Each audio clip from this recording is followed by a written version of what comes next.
早上好。今天呢，其实是中秋节后的第一个星期一，在香港这边呢是公共假期，OT 的一天呢。那今天呢，我来 lab 是因为我在香港这边的老板他需要去挑几张素材，就是我们正在处理一个中国老照片的档案，那么我们希望从里面能挑几张照片出来去做一点工作。那我老板应该晚一点也会来。之前展示的老照片呢，都是由孟州文教基金会购置收藏的。在基金会的网站上陈列有时代主题的精选照片，他们还为每张照片制作了动画和视频来讲解相关内容。感兴趣的朋友可以去看一下，我会把视频链接放在下方。国内外还有很多线上开放可以交互式观览的照片档案，如果大家感兴趣的话，我可以单独做一期视频来导览。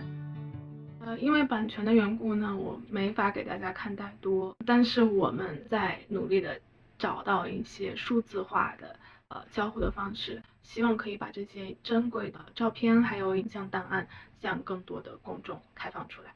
那么如果有一天我们做出了展览能够开放出来，那我一定会通知大家的，希望你们可以喜欢。This is one group. Yeah, do you want to check the others?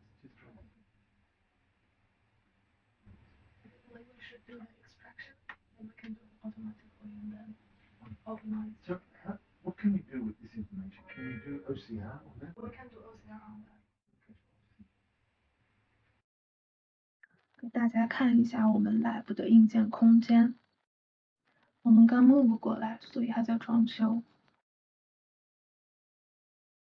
这个是 idol， 在之后的展览里你们也会看到。那前面呢，我们会 set up 一个360度的 LED 环幕。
我已经回到住处了。